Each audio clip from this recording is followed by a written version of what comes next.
안녕하십니까. Y타임스 인터뷰의 추북일 편집인입니다. 4월 총선이 얼마 남지 않았습니다. 정말 이번 4월 총선은 대한민국의 미래를 결정하는 아주 중요한 의미를 갖는 그런 선거라고 말씀드릴 수 있습니다. 그런데 어떻게 투표를 해야 될 것인가? 여러분 아직도 판단이 안 서시는 분들이 계십니까? 때마침 이 사회정의를 바라는 전국 교수 모임에서 대한민국을 더 이상 문재인 정권에게 맡길 수 없는 100가지 이유를 제시를 했습니다. 이 이유를 들어보시면 여러분들이 어떻게 투표를 해야 될지 아주 확실하게 판가름이 날 것입니다.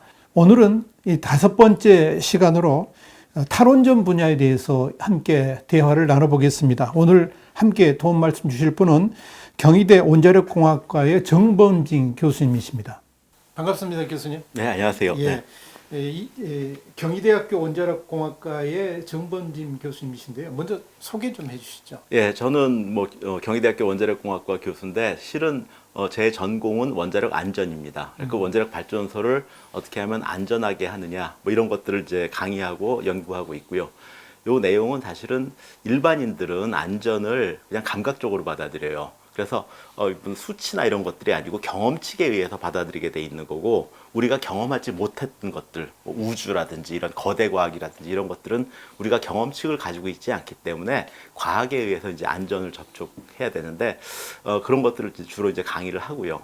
과거에 이제 제가 바로 교수를 한 게 아니라 이제 과학기술부 공무원으로서 한 5년간 근무하면서 행정 경험을 좀 한 것이 있고, 또 이제 제주대학교에 근무를 좀 하면서 거기서 이제 에너지 정책이라든지 전력 수급이라든지 이런 것들을 경험을 좀 했습니다. 그래서 사실은 제가 어떤 그 실험실에 있다가 얼떨결에 지금 이 정권을 맞아서 뛰어나온 상황입니다. 네. 네. 오늘 이제 주제가 정말 심각한 문제죠. 네. 탈원전 정책.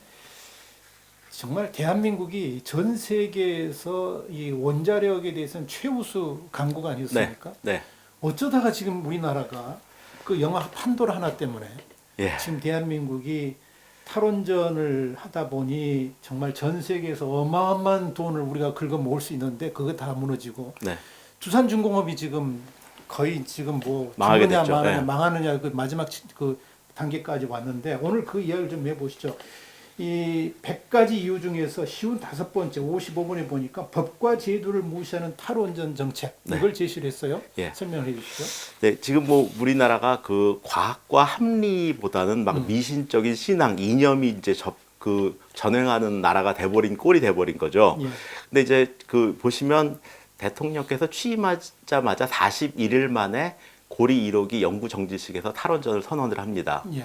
그런데 문제는 2017년 더불어민주당의 대선 공약집에서 보면은 에너지 정책을 재검토하겠다고 돼 있지, 예. 바로 이행하겠다고 돼 있지 않습니다. 예. 그런데 이제 바로 이행을 해버린 건데, 예. 이게 41일 만이라는 얘기는 뭐냐 하면 공약이 정책화되기 위한 행정적인 검토의 기간을 전혀 거치지 않았다는 겁니다. 예. 그래서 이제 바로 발표가 된 것들이고, 이 이후에 이제 신고리 5, 6호기 공론화도 있었고 몇 가지가 있었는데, 사실 신고리 5, 6호기 공론화는 신고리 5, 6호기 2개 호기를 더 짓느냐 마느냐의 정책을 논의하는 장이었는데, 그 결과를 대한민국 원전 전체에 적용을 해가지고 야 이제 탈원전 하자 했다는 건 말이 안 되는 거죠. 그 이후에 무슨 8차 전력 수급 계획이나 그 에너지 기본 계획 이런 것들을 이제 수립을 했는데, 이것도 다 제도를 무시하고 그냥 일방적으로 몰아붙여서 여기까지 오게 된 겁니다. 그래서 사실은 국회도 우회가 된 꼴이고, 법과 제도도 우회가 된 것이고, 전문가 의견도 받아들이지 않은 것이고,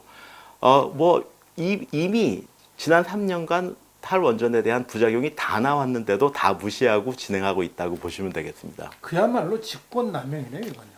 그렇습니다. 대통령의 예, 직권남용이고, 그리고 뭐 이 나중에 정말 정권이 바뀌면 이 탈원전 정책에, 그러니까 법과 제도를 무시하고 이 탈원전을 집행한 모든 사람에 대해서 수사를 좀 해야 될 필요가 있습니다. 물론입니다. 이건 분명히 잘못한 것들이 다 있고요. 예. 저희들이 다 증거를 수집해 놓고 있기 때문에 언젠가는 바로잡아줘야 된다고 생각하고 있습니다. 아니 심지어는 감사원에서 감사를 해놓고도 지금 발표를 안 하고 있죠. 월성 1호기 조기 폐쇄에 대해서. 전부 예. 월성 1호기 조기 폐쇄하는 것도 보니까 전부 지금 데이터도 잘못 인용하고, 잘못 인용한 게 아니라 의도적으로 왜곡해서 인용해가지고 지금 그랬다는 거 아닙니까? 예. 그리고 뭐 그 한수원하고 네. 그 용역회사하고 이제 협의한 내용들도 다 밝혀지고 있고요. 그리고 이제 거기서 사용된 수치들도 어떤 시장에서 사용되는 단가랑은 비교도 안 되는 단가, 또 이용률도 굉장히 낮게 잡고 판매하는 전기 가격도 굉장히 낮게 잡아가지고 이제 그 타당성이 없는 것처럼 꾸민 보고서라는 것들이 다 밝혀지고 있죠. 예. 대한민국이 통계를 왜곡하는 나라, 이 문재인 정부 들어서 그런 이제 이 딱지가 하나 붙었는데 네. 통계만 왜곡을 하는 게 아니고 숫자를 아예 조작을 하는 그렇습니다. 이게 어떻게 나라라고 이야기할 수 있을까요? 답답합니다. 네. 자, 56번 보니까 원전 위험성을 과장 왜곡해서 대한민국의 미래를 파괴했다 네. 했어요. 지금 그 대통령의 에너지 정책은 안전한 나라를 만들겠다는 거죠. 예. 그죠? 근데 이제 그 안전한 거라는 것들에 대해서 사람들이 어떻게 인식하느냐의 문제인데 예.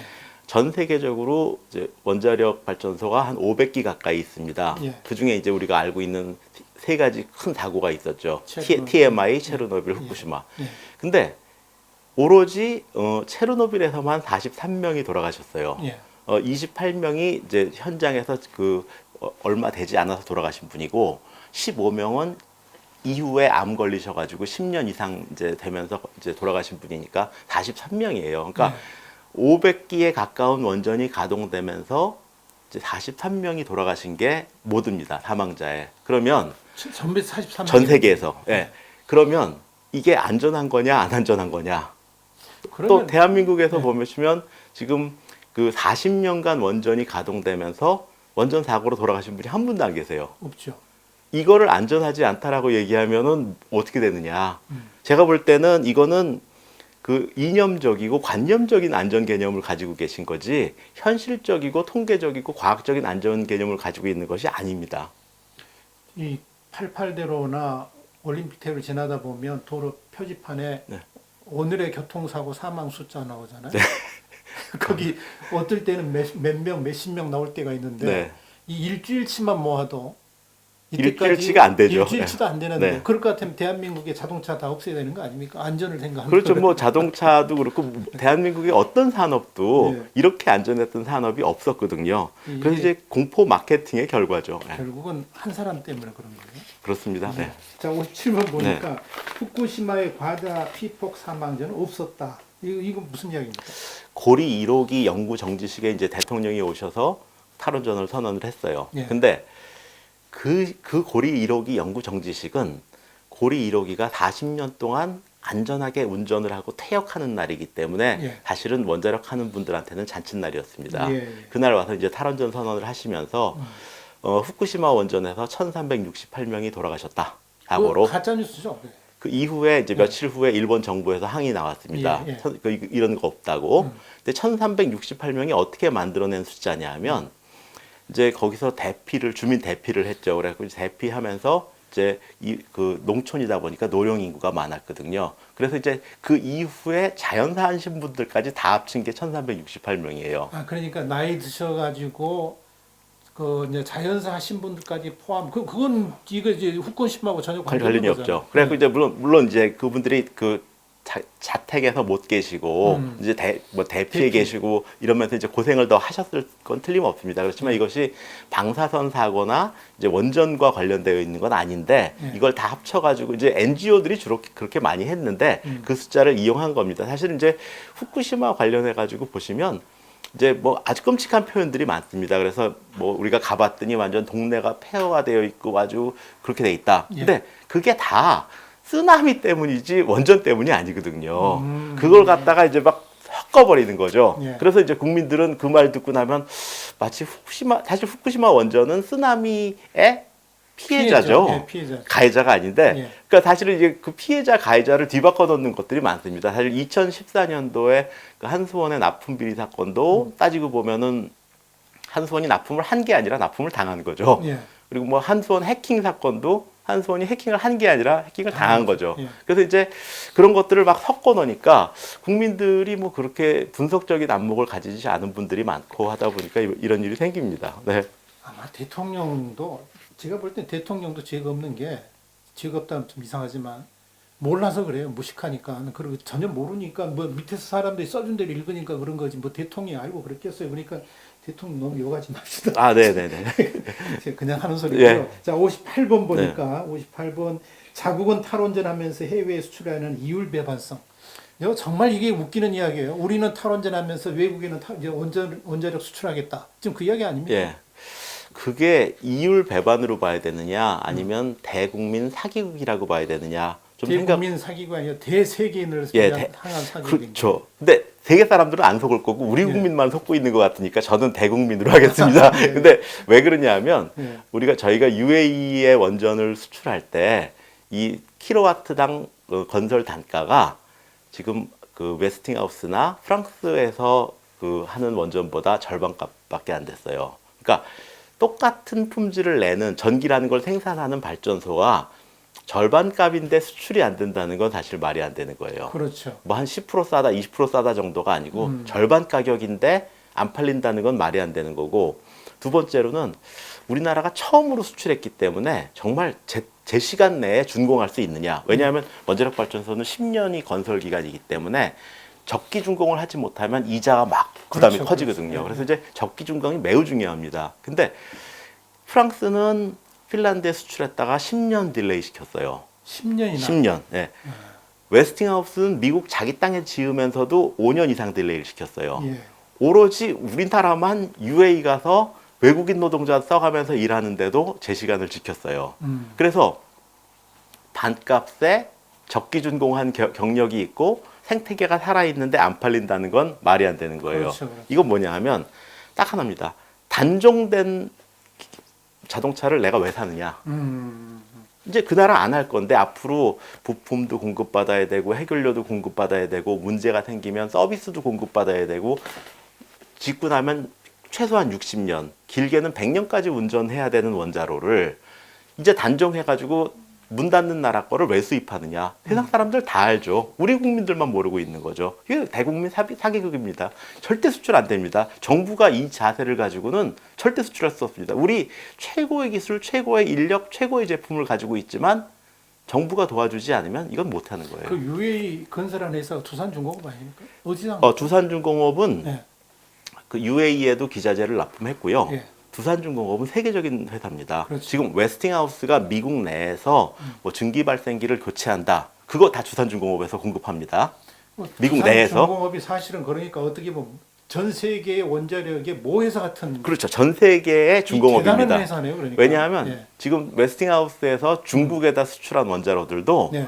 주요 부품은 다 두산중공업에서 두산중공업. 공급했습니다. 근데 그 두산중공업을 저렇게 지금 만들어 버렸으니 이 죄를 어떻게 감당을 하려고 그러는 거예요? 이 두산중공업이 예. 생각해 보시면 예. 이제 그 중공업은 그 무거운 자료들을 갖다 실어 날라야 되기 때문에 예. 해안에다 줘야 됩니다. 그렇죠. 그래서 거기를 보시면 해안을 매립하고 부두를 만들고 해가지고 조성한 땅이거든요. 제가 볼 때는 이거 잃어버리면 대한민국 미래에 다시는 이거 지을 수 없습니다. 이거 짓는데 우리 돈 지금 돈으로 치면은 뭐 10조 이상의 돈이 들어간 거고 예. 그 부지 매립 이런 것들의 민원이나 이런 것들을 극복할 도리가 없습니다. 그래서 지금 이거는 두산이란 개인 회사라는 측면, 그 다음에 또 하나는 두산이 이걸 가지고 건설회사에다 뭐 좀 수여를 했다든지 이런 것들은 있지만 이건 그 국가적 자산으로 지켜야 되는 회사입니다. 그러니까 그 이 어마어마한 엄청난 이 두산중공업이라는 회사를 문재인 정권 들어가지고 3년 만에 저렇게 병들게 만들었다는 이야기. 그렇죠. 그러니까 지금 일단 매출이 10조가 줄었거든요. 매출이 10조 원이 없어져 버렸어요. 증발했어요. 아니 지금 더 벌어도 시원찮을 판에 그렇게 매출을 줄이게 한.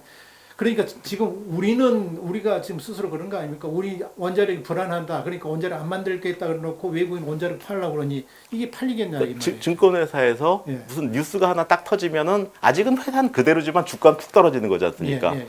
근데 지금 두산중공업이 있는데 탈원전 하겠다. 그러니까 주가가 푹 떨어지죠. 예. 지금 2017년만 해도 이게 한 22,000원 하던 게 지금 4분의 1 수준으로 75%가 날라갔습니다. 주가가. 참. 이건 뭐 저기 탈원전 한대는데 뭐 아직은 살아있다. 아직은 살아있는 게 문제가 아닌 거죠. 뭐 지금 낙하산 없이 뛰어내린 겁니다. 아직은 살아있는 거예요. 그러니까 우리 국민 여러분들이 지금의 이 사태를 잘 파악을 하셔야 됩니다. 이 탈원전이 얼마나 지금 이게 간단한 문제가 아니라는 이야기죠. 근데 이걸 우리가 좀 아셔야 될 겁니다. 지금 59번 보니까 최고의 핵융합 반응 기술을 사장시킨다. 이 탈원전 정책이. 예. 저는 이제 이 정책이 굉장히 비과학적인 선상에서 수립되었기 때문에 이런 일이 생긴다고 생각합니다. 그래서 과학자들의 말을 듣지 않고 무슨 NGO나 인문사회 뭐 이런 분들이 그 주장을 이제 신뢰해서 이런 일들이 생기는데 아직까지 핵융합 기술은 그렇게 이제 수면으로 드러나진 않았습니다. 그렇지만 이것이 현실화되는 시점이 되면 틀림없이 여기에 대해서도 문제를 제기할 겁니다. 왜냐하면 이 정권은 과학자들이나 뭐 전문가들을 싫어하는 정권이거든요. 그래서 사실은 핵융합 과학도 좀 문제가 되는 부분이 핵융합 연구에 저희 원자력에서 그 전기 팔아서 만든 기금으로 매년 한 100억쯤 지원을 계속 하고 있습니다. 그래서 이제 원자력이 죽으면 그만큼의 지원을 또 못하게 되는 부분도 있고요. 또 핵융합은 우리 이제 삼중수소를 가지고 연료를 쓰는데 삼중수소를 현재 그 지금 없어지는 월성 원자력 발전소에서 많이 만들어냅니다. 그래서 이제 사실은 어떤 과학 간의 상부상조의 기능이 있는데 이게 원자력 하나 딱 없어지면 그 여파가 다른 분야로 이제 갈 수밖에 없는 상황입니다. 예. 자, 60번 보니까 탈원전의 부작용은 에너지 안보를 약화시킨다. 그랬어요. 네. 좀 구체적으로 설명해 주시죠. 그 에너지 정책은 가장 중요한 것이 안정적 공급입니다. 예. 그러니까 뭐냐면 이거 뭐 비싸도 좋고 환경이 나빠도 좋지만 일단은 공급돼야 된다는 거죠. 더욱 좋으려면 싸야 되고 더욱 좋으려면 이제 친환경적이어야 되는데 가장 중요한 건 이제 안정적으로 공급돼야 되는 겁니다. 근데 2015년에 우리나라가 에너지를 수입해 오는데 1,000억 불 이상을 썼어요. 예. 1,000억 불을 그냥 우리 피부에 와닿는 수치로 환산을 해보면 1,100원 곱하고 요즘 1,200원 됐지만 달러당 1,100원 곱하고 365일로 나누면 3,000억 원이에요. 예. 그러니까 하루에 3,000억 원을 수입하고 그 다음 날 또 3,000억 원, 그 다음 날 또 3,000억 원을 수입해야지만 우리나라가 돌아가는 나라입니다. 원유를 포함해서 예, 그러는 원유, 에너지와 관련된 것들을 매년 매일 매일 3,000억 원어치씩을 수입해 와야지만 대한민국이 돌아가는 나라고. 근데 그 1,000억 불이란 돈이 어떤 돈이냐면 우리나라가 가장 수출 많이 하는 게 이제 반도체랑 자동차죠. 예, 예. 두 개 팔아서 벌어들이는 수입이 1,000억 불입니다. 그러니까 어마어마한 거네. 예. 그 수출해가지고 벌어들여가지고 그거 다 에너지 수입하는데 꼬라박아야 되는 게 우리나라인데 예. 그 1,000억 불 중에 그럼 우라늄 수입하는 데는 얼마 들어갔느냐? 9억 불 들어갑니다. 1%. 그러니까 나간 돈은 1%고 국내의 전기는 그걸로 30% 공급합니다. 그러니까 이건 국산 에너지다. 예. 그렇게 얘기하는 이유가 그겁니다. 그래서 또 하나는 우리가 이제 그 만약에 전쟁이 난다거나 국제 유가가 변동이 있다거나 이러면 이제 그 에너지를 비축을 해둬야 되거든요. 예. 근데 지금 그 석탄은 한 LNG 석탄 이런 거 한 40일 정도밖에 비축이 안 됩니다. 석유는 한 100일 조금 넘게 비축이 됩니다. 근데 원자력 발전소 해결료는 거의 한 3년치를 비축해 놓고 있습니다. 그래서 만약에 무슨 전쟁이 났다든지 무슨 일이 생기면 우리는 수입하지 않고도 원자력 발전소로 계속 가동을 할 수가 있어요. 예. 36개월 이상을. 그게 이제 안보거든요. 안보. 그러니까 가장 중요한 거는 안보입니다. 특히 조그만 나라에서는 그렇죠. 안정적 공급하는 게 가장 중요한데 실은 지금 이거를 원자력을 안 하고 매달 수입해 와야 되는 자원에 의존한다는 거는 누군가한테 목을 내준 겁니다. 예, 예. 심지어는 요즘 뭐 중국하고 일본하고 전력망을 연결하겠다고 슈퍼 그리드라는 말을 합니다. 탈원전을 하면서 예. 기가 막힌 겁니다. 중국하고 일본이 우리한테 그렇게 친근한 이웃이었나요? 여차하면은 문 닫고, 예. 여차하면 차단하고, 뭐 우리 관광객도 차단하고 뭐 이런 나라인데 그런 나라랑 송전망을 연결해서 그 나라에 의존하겠다. 이거는 이 미치지 않고서는 할 수 없는 이야기 아닙니까? 그런 것 같습니다. 그리고 러시아에서 북한을 통해서 전력망을 연결하고 중국에서 오고 일본에서 오겠다. 예. 이게 제정신으로 하는 이야기. 친근한 이웃이 아니거든요. 예. 지금 우리 그 사드 문제 때 관광객 끄는 것도 중국 얘기고 예. 또 일본하고도 최근에 무슨 화이트 리스트 관련해 수출 그것도 뭐 사실 우리가 100% 잘한 것 같지는 않은데 아무튼 뭐 그런 문제들도 계속 생기고 있는데 그런 나라에다가 전력선을 연결해 가지고 우리가 부족할 때는 거기서 공급받겠다. 이게 이게 순진한 건지 바본지 멍청한 건지 지금. 악한 겁니다. 네. 자, 61번 보니까 전문가를 무시한 탈원전 정책으로 막대한 손실을 초래했다. 이제 지금 이야기했던 내용들이 연장선상 안에서 말씀드릴 수 있을 것 같은데요. 우선 예. 저는 이제 그 학교에 있다가 얼떨결에 이제 뛰어나왔는데 제가 TV 토론이나 뭐 이런 거 굉장히 많이 나갔습니다. 예, 그래갖고 근데 제가 나가서 신재생 에너지 분야의 교수님들과 대담을 해본 적이 단 한 번도 없습니다. 항상 환경운동 하시는 분이나 이런 분들이 제 대척점에 있는 거예요. 저는 그게 말이 되나요? 이상한 거죠. 예. 왜냐하면 저는 이게 학문적으로 될 일이냐 안 될 일이냐, 예. 뭐 산업적으로 될 일이냐 안 될 일이냐를 따지는데 그러면 그 분야의 전문가가 나오셔서 대응을 해주셔야 될 거 아니에요. 예. 그런데 항상 환경운동연합이나 뭐 이런 분들이 오셔서 대척점에서 말씀을 하시는데 그분들은 모르겠습니다. 국민들이 어떻게 받아들일지 모르겠지만 그분들은 전문가가 아니고 선동가죠. 그렇죠. 근데 그 선동가를 앞세우고 또 그러다 보니까 어떤 언론에서도 항상 저 부를 때 그런 분들을 같이 매칭해서 불러요. 그 사람들이 말을 잘하니까 그런 거 아니에요? 예, 그래서 이게 과연 사실은 나갈 때마다 이건 전문가 무신데 내가 지금 나가야 되는가 이런 생각들을 많이 했습니다. 그런데 다만 제가 국민들한테 말씀을 드려야 될 것 같아서 어쩔 수 없이 나가기는 했는데 예. 사실 매번 이건 옳지 않다라는 생각을 많이 했습니다. 예. 그러니까 문재인 정부의 가장 큰 특징 중에 하나는 전문가를 완전히 무시한다. 네. 지금 우한 코로나도 그렇고 탈원전도 그렇고 그러려면 뭐하러 이렇게 전문가들을 돈 들여서 키우고 그동안에 이렇게 했는지 참 그럴 거면은 뭐 정부가 뭐가 필요했어요. 청와대 똑똑한 놈 그래서 죄송합니다만은 하여간 환경운동하거나 뭐 이런 사람들 데려놓고 정치하면 되는 거지 전문가 무슨 소용이 있어요? 제 생각에는 우리나라가 지금 이 조그만 나라가 이렇게 많은 인구를 먹여 살리고 전문가들. 예, 세계 10위까지 가는 거는 예. 제가 볼 땐 각 분야의 전문가가 있기 때문입니다. 예. 그래서 우리나라는 조그만 나라고 별거 아닌 것 같은데 각 분야별 전문가들은 세계 탑 레벨이에요. 예. SCI 논문도 그렇고 뭐 의료도 그렇고 모든 분야에서 세계 탑이에요. 다만 정치에서 그걸 잘 묶어주지 못하고 있는 것들이 문제일 뿐이지. 그래서 사실은 정치가 굉장히 곤두박질 쳐도 나라가 유지되는 거는 제가 볼 땐 전문가들의 힘입니다. 그런데 이번 정권에 들어와서 전문가들을 무시하고 NGO 하는 분들이 각계 기관장들을 쫙 차지하고 지금 원자력 쪽도 보니까 뭐 원안위 위원장, 원자력 안전위원장도 뭐 비전문가고 심지어는 예. 이제 저는 그걸 뭐라 그러냐면 모욕 인사라고 생각합니다. 그래서 어떤 기관의 장을 그 분야에서 성실하게 경력을 수립한 사람들을 세우는 것이 아니라 그 분야에서 도태돼 가지고 한 구석에 있었던 엉뚱한 사람을 갖다 앉혀놓으면은 그 분야를 전체 모독하는 거거든요. 그렇죠. 그래서 뭐 그런 인사들이 굉장히 많이 이루어지면서 결과적으로 이 전문가들을 뭐 무릎에 힘 빠지는 일들만 계속 하다 보니까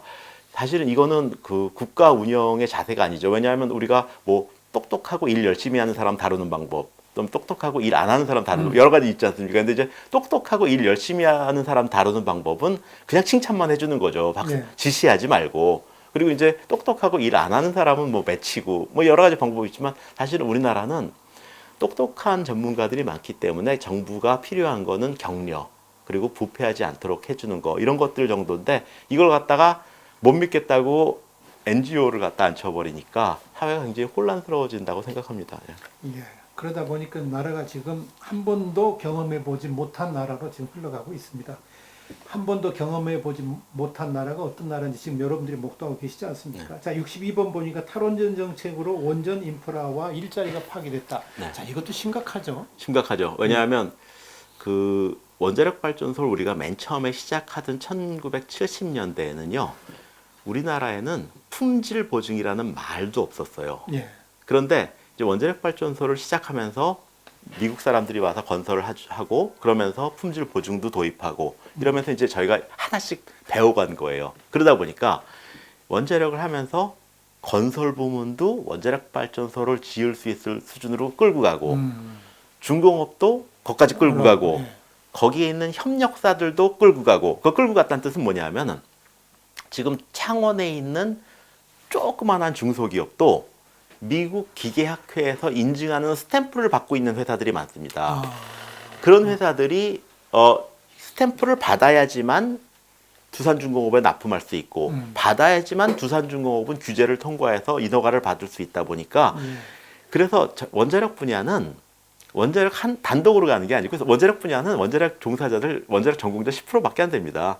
나머지 90%는 다른 분야를 동반 상승시켜주는 역할을 했고 이 원자력 분야에서는 굉장히 높은 수준의 용접을 필요로 합니다. 그러다 보니까 굉장히 높은 수준의 용접사가 없다 보니까 건설 현장에서 용접 스쿨을 둬서 용접을 시켜요. 배우게 해서. 예. 이분들이 조선으로 진출했던 겁니다. 그래서 원자력 분야가 원자력이 단독으로 큰 게 아니라 다른 분야에 도움도 받았지만 예. 다른 부분과 동반 성장을 쭉 해왔던 분야이기 때문에 이 분야가 생각보다 많은 인프라와 연결되어 있습니다. 한국 산업을 전반적으로 업그레이드하는데 굉장히 큰 역할을 했다고 그렇습니다. 보시네요. 그러다 보니까 사실은 두산중공업이 많은 사람들이 뭐 국내 발전 사업에만 몰입했다라고 하는데 중국 기자재도 두산에서 공급하고 미국에서 교체용 기자재도 두산에서 공급하고 그러니까 그리고 두산에서 공급했다는 뜻은요. 두산이 공급한 게 아니고 두산을 포함한 800여 개의 협력사가 있습니다. 그 800여 개의 협력사들이 다 도와서 두산이 공급하도록 한 겁니다. 그러다 보니까 두산 하나가 무너지는 게 아니라 한 2,000개 회사가 동시에 무너지는 겁니다. 자, 지금 우리나라의 일자리 문제 얼마나 심각합니까? 그래서 뭐 문재인 정부 들어와가지고 뭐 일자리 만든다 그래가지고 일자리 겨우 만드는 게 세금주도 일자리, 노인들 1시간 뭐 30분 뭐 이렇게 하고 뭐 이런 일자리만 만들고 있는 건 정작 지금 그것 때문에 어마어마한 일자리들이 탈원전 때문에 지금 다 사라지고 있다는 이야기 아닙니까? 실은 제가 뭐 경제 분야의 전문가는 아니지만 우리가 이제 그 경기가 나쁠 때마다 정부는 건설 경기를 부양을 했었죠. 예. 건설 경기를 부양한 이유는 거기가 GDP에 차지하는 비중이 한 15% 정도 되고 고용돼 있는 인력이 많다 보니까 건설 투자를 하게 되면 그 다음에 기자재, 토건, 노무자까지 돈이 쭉 흘러가면서 투자한 것보다 몇 배의 효과를 보이기 때문이죠. 그러니까 경기 유발 효과라는 것이 있기 때문에 건설에 투자를 했었던 건데 지금 일자리 창출한다고 투자하는 방식은 다 개인 투자예요. 개인 투자다 보니까 예산이 5배, 10배로 사용될 수 있는 기회가 없이 1배로만 사용되는 거죠. 1배로만. 그러다 보니까 실은 뭐 두산도 최근에 뭐 1조 뭐 저기 뭐 꿔준다고 그것도 주는 것도 아니고 꿔준다고 하고 있는데 그게 아니라 신한울 3, 4호기 건설 재개하면요 한수원으로부터 납품 대가 2조 원 받아요. 그리고 그것들이 또 직원들한테 흘러나가고 하면은 몇 배의 효과를 발휘하거든요. 그래서 저는 일자리 창출에 있어서 어떤 직접 지원하는 방식이 예산의 효용도를 10분의 1로 줄여버리는 방식이라고 생각하고 있습니다. 그러니까 산수를 못하는 것 같아요. 곱하기를 못하는 거죠. 산수는 곱하기를 못하는 곱하기를 못하는 겁니다. 네. 더하기도 못하는 거예요. 자, 63번에 보니까 결국 이제 이 탈원전 정책이 환경 문제를 심화시키고 있다. 네. 문재인 대통령의 공약 중에 하나가 미세먼지 없애겠다는 거였는데 미세먼지는 더 심해지고 있고. 중국에다가도 당당하게 주장하겠다고 얘기하셨었죠. 예. 그런데 지금 이 탈원전 정책이 환경 문제가 더 심해지는 요인이 되고 있다는 얘기죠. 예. 지금 사실 환경 문제에서 미세먼지하고 이산화탄소죠. 탈탄소, 이산화탄소를 어떻게 적게낼 거냐 하는 문제죠. 그러면 이제 거기서 나오는 게 태양광하고 풍력입니다. 그런데 이제 국민들이 뭐 지금은 많이 아실 겁니다. 근데 태양광은 밤에 안 나온다. 풍력은 바람이 안 불면 안 나온다. 그렇죠. 그게 하나고 두 번째는 뭐냐 하면 태양광은 이제 태양광 발전하다가 구름이 쓱 지나가면 출력이 왔다 갔다 한다. 바람도 불다 안 불면 왔다 갔다 한다. 이제 그걸 간헐성이라고 부르죠. 근데 이제 보시면 태양광은 이용률이 15%고 풍력은 22%입니다. 제일 좋은 곳이. 그게 뭐냐면 이제 태양광이 1년 365일을 쭉 가동했다 그러면 이론적으로 나올 수 있는 전기가 있고 실제 나온 전기가 15%라는 얘기입니다. 그것에. 그러면 나머지 85%는 누군가 다른 것이 돼야 되는 거잖아요. 그러니까 이렇게 비 올 때, 태양광 출력이 떨어질 때를 대신해서 누군가 다른 것이 공급을 해야 되는데 네. 다른 것이 이산화탄소를 내게 되면 사실 태양광 설치한 효과가 줄어드는 거죠. 말이 안 되는 이야기. 그렇죠. 그러니까 이제 태양광은 음. 이용률이 15%라는 얘기는 이산화탄소를 배출하던 것을 100 나오던 거를 85 나오게 해주는 역할을 하는 거지 100 나오던 걸 0 나오게 해주는 역할은 아닙니다. 예. 근데 원자력 발전소는 애초에 이산화탄소가 안 나오거든요. 0이죠. 0이죠. 예. 그러니까 지금 원자력 발전소를 없애고 태양광 풍력을 아무리 많이 깔아도 결국은 우리가 뭐 저기 기후 회의에서 얘기한 37점 몇 % 이산화탄소 감축 목표를 달성을 못 하는 겁니다. 그러니까 결과적으로는 발전 부문에서 달성을 못 하면 그러면 이제 교통 부문에서 달성을 해줘야 되거든요. 네. 이산화탄소가 발전 부문에서 40%, 그 다음에 교통 부문에서 40%가 또 나옵니다. 나머지에서 이제 20%가 나오는데, 그럼 교통 부문에서 이제 이산화탄소를 배출을 안 하는 방법은 수소 자동차랑 전기 자동차죠. 예. 그러면 수소를 어떻게 만들 거냐? 전기를 어떻게 만들 거냐? 결과적으로는 음. 전기와 수소를 원자력으로 만들 때는 그것이 이산화탄소 줄이는 데 기여를 하지만 만약에 지금과 같이 그 메탄가스에서 이산화탄소 내보내고 나머지 수소 만든다 그러면 수소 자동차 쓸 이유가 없는 거예요. 바로 메탄가스 가스 자동차 쓰면 되는 거죠. 그러니까 실은 원자력 발전소를 안 쓰면 결과적으로는 교통 부문 뭐 이런 전기 자동차 수소 부문 다 막혀버리는 거예요. 결과적으로는 지금은 그 부분을 잘 못 보시니까 뭐 전기 자동차는 깨끗해, 수소 자동차는 깨끗해 이런 얘기를 하는데 한 템포만 더 들어가서 전기를 어떻게 만들 거냐, 수소를 어떻게 만들 거냐 이거 생각하셔야 됩니다. 그러니까 산수 못 하는 거라니까. 네. 자, 마지막으로 64번인데요. 네. 자해적이고 친중국적인 탈원전 정책이다 그랬는데 이거 설명 좀 해주시죠. 지금 원자력 발전은 이제 킬로와트당 한 50원에서 60원 정도 생산 단가가 들어가고요. 태양광은 한 200원 정도 들어갑니다. 예. 그러면 이제 그 차이가 한 4배 정도, 3배에서 4배 정도 차이가 나는 거죠. 그러면 지금 한전에서는 어떻게 하고 있냐면 원자력 발전 전기는 60원에 사서 한 110원에 판다고 보시면 됩니다. 그러니까 50원 등난 거죠, 이득이.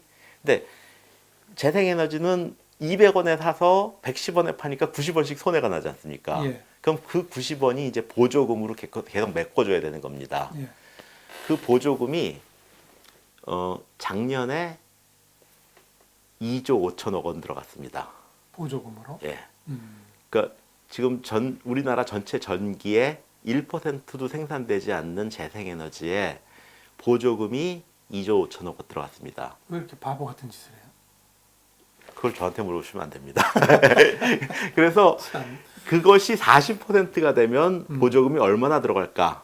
이거 생각해 보셔야 되고요. 뭐 싸진다는데 뭐가 싸져요? 뭐 재생에너지 값이 싸진다, 기술 개발해서 싸진다 이런 얘기를 하는데 상식이 싸지면 그때 깔아야지 왜 싸질 지금 거기 그러니까. 때문에 지금 까는 건 말이 안 되는 거죠. 예. 근데 문제는 뭐냐면 그렇게 보급 위주로 뭐 20% 공급한다, 40% 공급한다 이렇게 보급 목표를 설정해서 주로 가다 보니까 이제는 중국에서 값싼 수입산 솔라 패널을 수입해 오는데 우리 보조금이 다 들어가 나가는 겁니다. 예. 실은 정부에서 비싼 거를 보조금 주고 할 수도 있어요. 왜냐하면 그렇게 해서 비싼 거를 사줬지만 그 보조금을 통해서 그 산업이 육성돼 가지고 나중에 싸지고 국부 창출에 기여를 할 수 있다 그러면 기꺼이 보조금 줄 수 있는 거예요. 근데 지금처럼 나간 보조금이 중국으로 다 흘러 들어가고 거꾸로 국내 재생에너지 업체들은 망해가고 있거든요. 예. 이거는 보조금 정책에 대한 재검토가 필요한 거죠. 그리고 이 돈이 중국으로 흘러간다는 거는 저희가 3년 전에 신고리 오리코기 공론화 때도 이런 일이 있을 거다. 국내 업체는 망할 거다. 그리고 이 돈은 다 중국으로 갈 것이다. 얘기를 했는데도 중국이 운명 공동체니까 뭐 이렇게 도와주는 거 아니겠어요? 그렇게 하면서 음. 중국이 운명 공동체라는 말씀을 하셨는데 그렇게 하면서 이문 떨어지는 걸 먹는 사람들이 있죠. 예. 그래서 지금 그 그게 뭐 환경운동 하던 분, 서인이든지 뭐 이런 그런 사람들 분들이 이제 있어요. 그 태양광 사업을 주도하고 있죠. 그래서 실은 그 서울시에서 그 태양광 뭐 보급하는 것들도 결과적으로는 이제 다 중국 좋은 일을 하는 겁니다. 그리고 뭐 박원순 씨도 뭐 탈원전, 뭐 원전 한기 줄이기 뭐 이런 얘기 버스에다도 강제로 붙이게 해가지고 이제 다니고 있는데 서울시의 사무가 아니에요. 그러니까 원자력 발전이냐 이런 것들은 산업자원부의 사무지 서울시의 업무가 아니에요. 이거는 자기 업무도 아닌 걸 가지고 하고 있는 거기 때문에 그러니까 뭐 에너지 절약하자 이 정도는 시장으로서 할 수 있는 일이죠. 근데 원자력 발전소 하자 말자 이거는 산업부 장관이 할 일이지 서울시장이 할 일이 아니에요. 자기가 발전소 짓는 사람이 아니니까 이거는 제가 볼 때는 박원순의 개인적인 정치적 프로파간다를 선전하는데 서울시의 재원을 사용하고 있는 겁니다. 예. 여러분 이 탈원전 문제 뭐 한두 시간 이야기해가지고 마무리될 일은 아닌 것 같습니다. 그런데 이 탈원전 문제가 지금 한국 경제에 미치는 악영향 우리 국민 여러분들이 분명히 인식을 하셔야 될 겁니다. 결국 이 탈원전 문제가 전 세계에서 가장 우수한 인력을 가지고 있고 우수한 기술을 가지고 있는 대한민국의 한 산업을 망가뜨리는 그런 결과를 가지고 있다 하는 이야기입니다. 오늘 이제 이 사회정의를 바라는 전국 교수 모임 정교모에서 대한민국을 더 이상 문재인 정권에 맡길 수 없는 100가지 이유를 말씀드렸는데 그중에서 오늘은 이제 탈원전 문제를 집중적으로 이야기해 드렸습니다. 오늘 도움 말씀 주신 분은 경희대학교 원자력공학과의 정범진 교수님이었습니다. 감사합니다, 교수님. 고맙습니다. 네.